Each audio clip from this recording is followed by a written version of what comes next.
Is that an okay angle over there? Like you can even answer me. Sometimes I think about things, and sometimes I tell people about the things that I've thought, and sometimes they like them, you know? They take it and they play it off as they came up with it themselves, you know?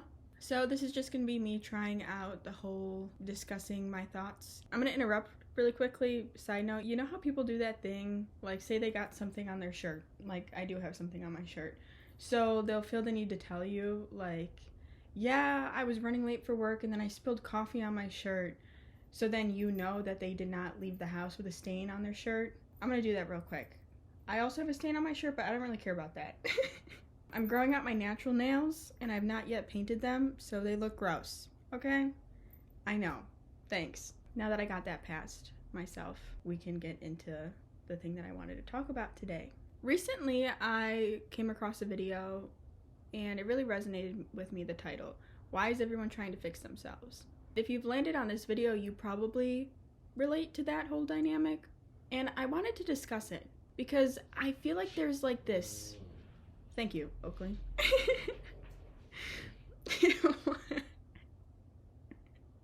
He's like, oh, here she goes again.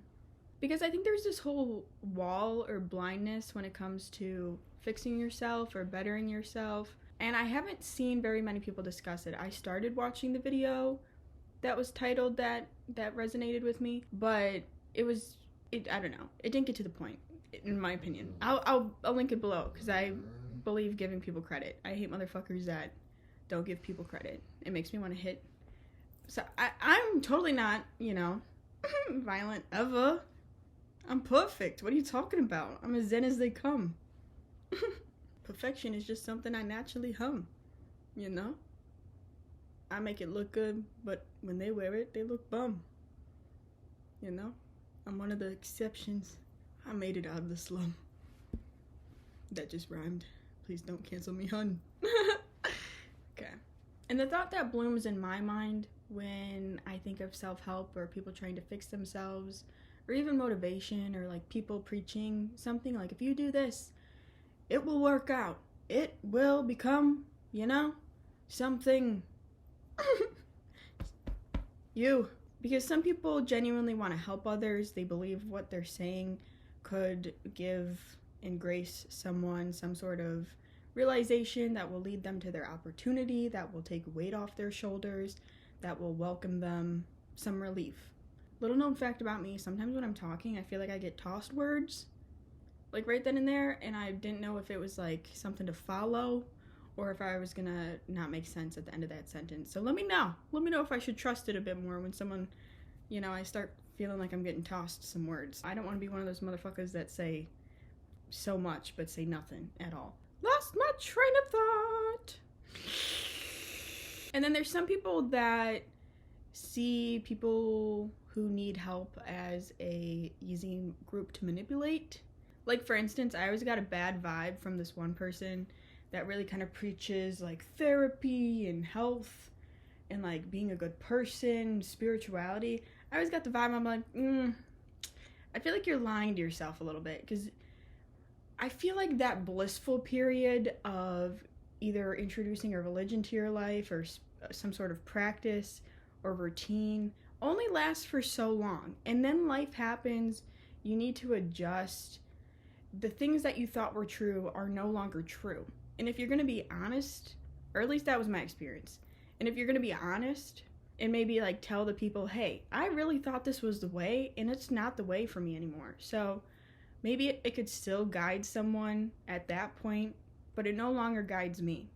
So I have to go and find new truths for myself. And I've become aware of this whole predicament of growth of like, just because it feels right now doesn't mean it's always going to feel right. Just because I feel very zen and high vibrational and attracted to very pure things doesn't mean once again I might, you know, start hitting my sister's vape again. You know, that's why you like see people getting caught for conjuring this image of pureness. They'll get caught for like doing something that they preach against, you know. And a lot of times, if I were to dissect it, I feel like I'm getting a little bit off topic. Someone could be a complete fraud, okay? They could be saying, you know, if you do this and yada, yada, yada, you will see, you know, the miracle of whatever, yada, yada, yada. there's going to be maybe some people that listen to it and do experience positive changes in their life. It's just one of those scenarios where, like, you don't want the blind leading the blind. And anyone that you're listening to for advice, they should be leading you to yourself, urging you to learn discernment and not being like, I know good from evil. You come to me if you have any questions and I'll lead you straight. It's like, I don't know. For everyone, I think there's different goods and evils. You got to learn that about yourself, you know, and will you always be perfect? Will you always be 100%? Probably not, bruv. Shit, if you are, yeah, I don't know. Aren't you cool? I want to hit that vape now. Don't vape, kids. Personally, with nicotine, in high school, I was addicted to it. Like, me and all my friends did it. Then I just stopped, kind of. Had no attraction to it. Then maybe I did it for a little bit. Then I, once again, had no attraction to it. And now it's like I don't even like nicotine. I just like the oral fixation. So I really wish to be like a wizard one day and know about like herbs. And like have like a little pipe that I just puff. That isn't like weed or anything like that, because your girl gets paranoid. What was I talking about? Thank you, Oakley. So the whole part of fixing yourself, to be like, these certain ways of myself are not serving me to achieve the aim that I wish to achieve. Achieve. That sounds like a real word though, achieve. And that also sparks some thoughts of my perspective of ego. You know, you always hear people talking about the negativity of ego. I think the correct phrase would be it's a double-edged sword. So the negatives of your ego or having a big ego can also bring positive. Like, I have to believe in myself right now. I kind of have to have an ego. And if you're someone that's been very humble, maybe like overly humble, you struggled to have good self-esteem, because there's consequences to having good self-esteem. I don't know if you've ever experienced this, but whenever you like feel good about yourself, you ever run into people that like hate it and like it almost seems dangerous. Oh my god, I'm getting to my point. It's leading there. It's so perfect. Don't lose it. So like you'll learn to kind of camouflage the fact that you love yourself because you just don't want to deal with people poking and prodding you and trying to knock you down. Because I don't know what it is. But there have been moments where, I don't know if it's just a me thing, but I will be reasonably having a good self-esteem. It's not like egomaniac, even though I do have my God complexes sometimes. And I don't think that's necessarily a bad thing. I think you're a fragment of God, you know, and some days you're a little bit more magical than others. So what if I dance around my room and I think I'm the shit sometimes and like feel like I could do anything? You know, let me do that, as long as I'm not hurting anyone by it. So I learned kind of like to camouflage any sort of emotions that I found that when I showed, people would poke me, because when they would poke me, it would cause me emotional turmoil that was too much for me to bear. And with some people, maybe that poking and prodding would not affect them so deeply, so they wouldn't feel the need to camouflage themselves. Maybe they would learn to be more aggressive and kind of show people and wear that mask of like, you're gonna regret it if you poke me, bitch. You know? But I learned to fawn, and I was good at it, bro. So I used to fawn. That was like a mechanism that I learned to protect myself from things that crushed me. It would knock me down too much, you know? Kind of like a quiet confidence, even though I was insecure about some things. But overall, I don't know. I didn't relate to some of my peers when I was younger. The way that they would be affected by some things, like I would literally like think it out kind of logically. Why do you care if they like you? You know? Like I would much rather be by myself than feel like I have to please someone. Kind of like my prideful energy. And some people think pride's a bad thing, but like pride has literally been the one thing in my life that is like knocking me in the head of like, you don't deserve this. But it's also a double-edged sword, because like pride can also lead you to being afraid to admit when you're wrong, or like you'll move a certain way to avoid being wrong, because being wrong kind of crushes you a little bit. You never want to be the wrong person in the situation, the overly nasty person in a situation. So you'll kind of be a little manipulative twat sometimes. At least I was. Like, I know I can keep my composure in this situation, and I know I'm good at that. So I'm not going to do anything to like emotionally trigger you. But the way that I handle this situation, I'm not going to be regretful about. So at least I can stand on that shoe. But I don't know about you. I don't know about you. I feel like you're gonna throw some low blows and just bullshit my way that you're gonna regret. That makes me sleep easier at night. Sorry to be like, I didn't behave as lowly as you did. So I put a little chip on my shoulder. And that sometimes can actually be a really amazing moment for you and another person. Because if you offer them like kind of forgiveness, because you can teach someone, you don't have to verbally assassinate anyone anytime you get into an argument. You know, you can handle it this way. Not that I'm perfect or good at it all the time, but in the family that I grew up in, there was a lot of arguments. And that way I kind of learned how to, you know, realize when someone was playing a power game with me, and I knew how to motherfucking play it. I'm sorry. I miss those days. I used to be so good at it. Like, if you read the 48 Laws of Power, one of the rules or something like that is that you don't outshine the master. Like, I knew that from a young age. So I would fawn. I had, like, this sense of, like, if I behave this way, I'm going to trigger their ego. They're going to want to crush me. They're going to want to put me down. They're going to want to create obstacles for me. So, behind the scenes, like, I'll be, you know, being my best self. But in front of them, maybe I'll seem a little clueless. Maybe I'll seem like not a threat to their ego, because I'd rather just not deal with that bullshit. But something I heard on my healing journey was like, stand in your power, carry yourself confidently, like things of that nature. But I found I don't really like the consequences of those things. I don't like the little people problems that you run into when you stand in your power. I much prefer to be kind of like a snake of like, I sense if I'm this way around this person, they're gonna get triggered. So I'm not gonna feel the need to prove myself to them because they're so fragile and weird of a person. Why does their opinion of me matter? So I'll be humble around them. I'll be maybe a people pleaser to them just to appease their ego because it'll make my life easier. You know? Some people maybe would preach that that's not the way. But I think a little bit of that can really make your life easier. And it reminds me of the whole Carl Jung theory of your light and shadow attributes. I don't know much about Carl Jung. He pops up in my life whenever I read books. I must learn more about him, I guess. Hopefully I'll describe this right. When you're going through life in your youth, you have certain qualities. Whether those traits are from, you know, the womb, from your soul, or qualities that you develop in the world as time goes on, that's something that people debate about. But nevertheless, you have qualities, and as you grow up, you learn to reject certain qualities. And it's because these qualities are painful for you to have. They're painful for, no, not necessarily have, they're painful for other people to see. There's consequences of people seeing those qualities in you that hurt so much that you would rather hide those than deal with the emotional pain of those qualities of yours being seen. And sometimes they're positive qualities. If you were a very bright child, people were like attracted to your light, you had entertaining qualities, maybe you were beautiful, but you had maybe a parent that envied that and kind of tried to destroy that, you learn that it's unsafe to be your best self. You learn that it's unsafe to be confident, so you put that in your shadow. And another thing with like putting things in your shadow, sometimes you can notice those by the things that you judge others for.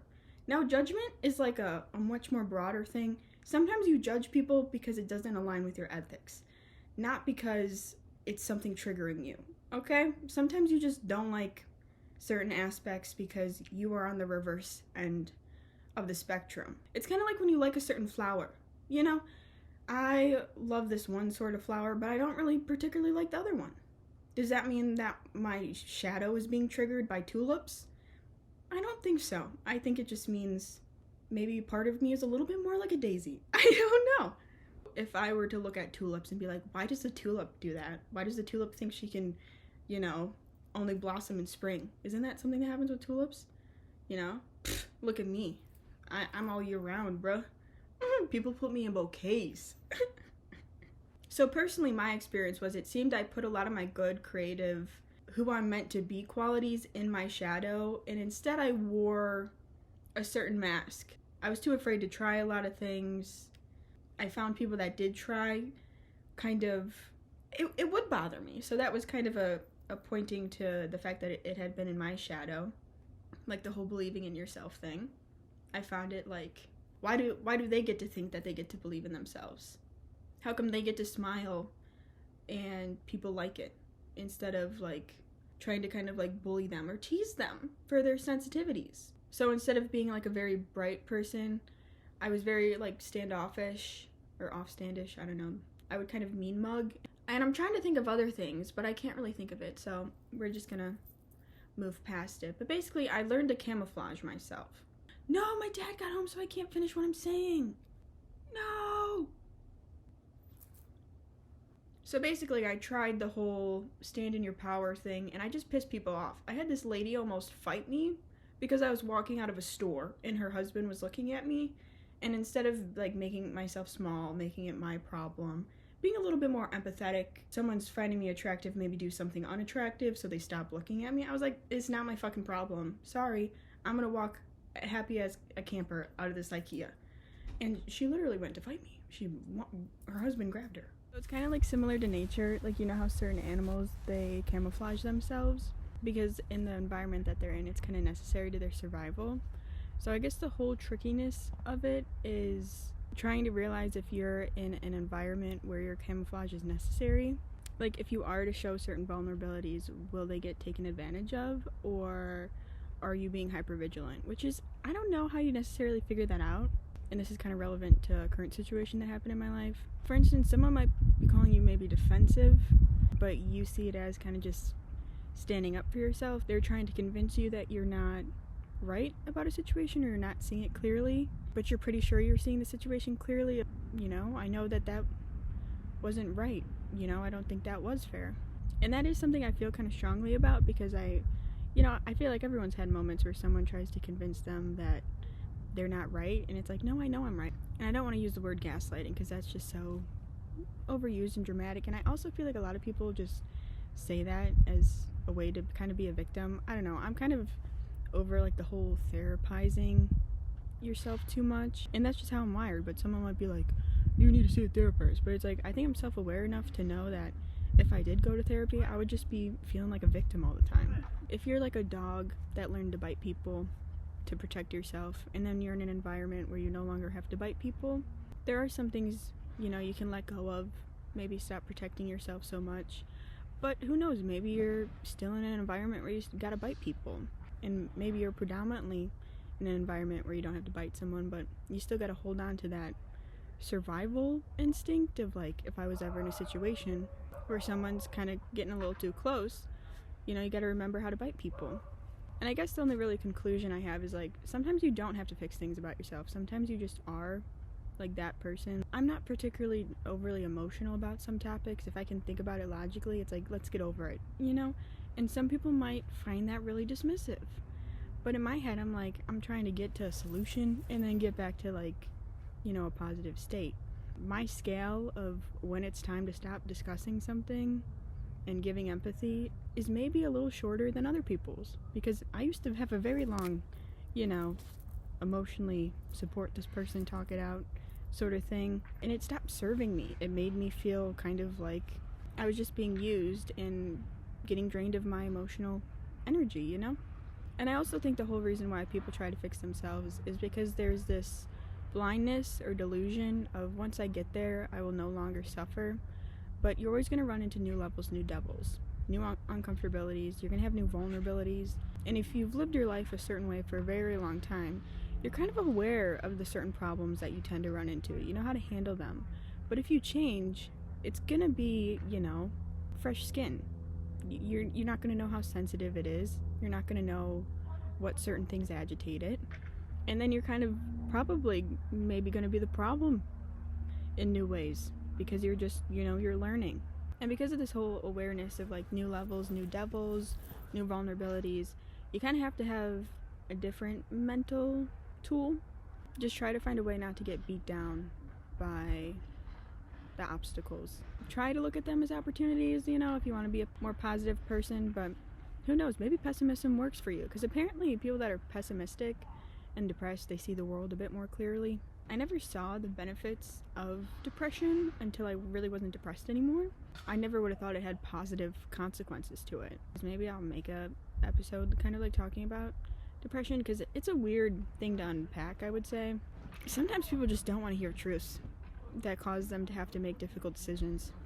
And nobody really wants to listen to the motivational speech that's like, new levels, new devils, you know, you just wait until you become a greater version of yourself and then your problems are even bigger, you know? No one wants to hear that. They want to hear, like, if they work hard, things are going to work out for them. And I don't want to act like there's no positives to trying to fix yourself. I just think in life, sometimes you have to understand that not everything is fixable. Are some prickly parts of you important? And is there any certain way to be? Is everyone supposed to be like an ultra productive, successful person? And that would create a certain painting, which is kind of true because like certain frequencies or colors, I think. Or is your life painting a little bit more chaotic? And is there necessarily anything wrong with that? Because I feel like a lot of times people refer to wrong as like hurting other people or causing chaos for other people. But that's just an aspect of life. And how many times has someone hurt you and then it, you know, either taught you something, you realize maybe you were being oversensitive and putting too much expectations on another person. I think that's it. I'm gonna go inside now because my butt's getting cold. Let me know your thoughts. I'm sure there's some things that I said that someone could put holes in, you know, and that's just life.